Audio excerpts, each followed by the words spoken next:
Jalqaba torban baatii kanaa haalli FBI'n qabeenyaa pireezidaantii Yuunaayitid Isteetsi duraanii kan Doonaald Tiraamp Mar-a-Laagoo jedhamu kan Paam Biich Filooriidaa keessatti argamu sakatta'uusaa battalumatti ifaa kan ta'an gabaasni miidiyaalee ni mul'isu.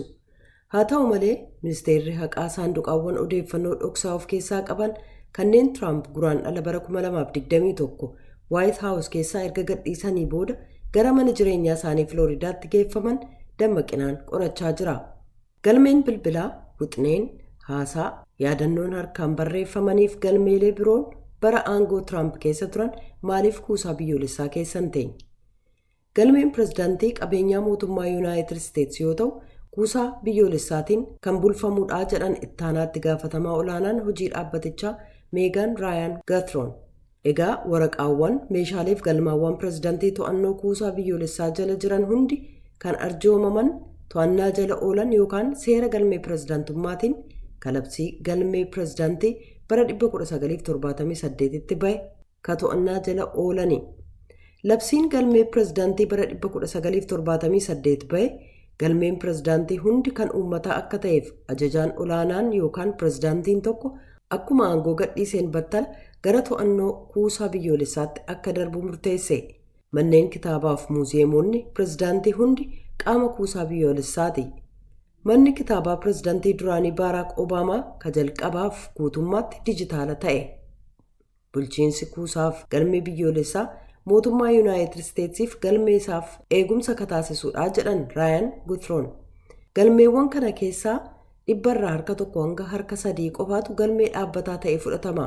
Sun immoo galmeelee mirga lammiilee Yuunaayitid Isteetsi hubachuuf barbaachisoo ta'an kanneen aangawoota filataman gocha isaaniitiif itti gaafatamummaa jala galchaniif seenaa keenya akka sabaatti ka galmeessanidha jedhan.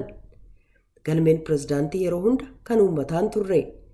Joorji Waashingtan irraa kaasee hanga Jiimii Kaartaritti waraqaawwan bulchiinsa pireezidaantii tokkoo akka qabeenyaa dhuunfaa pireezidaantii tokkootti qabamaa ture jedhu Raayaan Gathroon.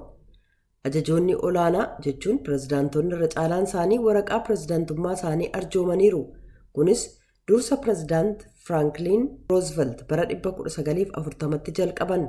Sun hanga bara 1970mootaa yeroo pireezidaant Riichaard Niiksan galmee isaanii waraabbii dhoksaa dabalatee yeroo shira Waatargeet raawwatame dhabamsiisuuf qabsaa'anitti itti fufee dhumarratti aangoo akka gadhiisan taasise.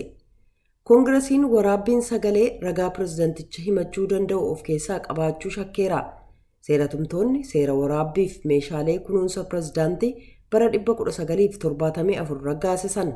Kunis ka pireezidaanti Niiksan qofaarratti kan hojjetu yoo ta'u, meeshaaleen Waatargeet waliin wal qabatan kuusaa galmeelee biyyoolessaatiin akka to'ataman qajeelfama kenneera. Niiksan bara jireenya isaanii keessatti galmee pireezidaantummaa isaanii dhuunfaan akka qabamu qabsaa'aniiru. Kuusaan galmee biyyoolessaa waraabbii Waatargeet waliin wal qabatu irra caalaa argate garuu hunda hin arganne. Niiksan erga du'anii booda maatiin isaanii waraqaa pireezidaantummaa isaaniif meeshaalee biroo arjoomaniiru. Bara 1995 hanga bara 2005tti galmee Ameerikaa kuusuudhaan kan tajaajilan Joon Kaarliin, Juulii Niiksan Aayizanaawar naaf bilbiltee na waliin wal arguu akka barbaadu natti himte maatiin haala isaa xumuraan ga'uu akka barbaadan dubbatteetti jedhan.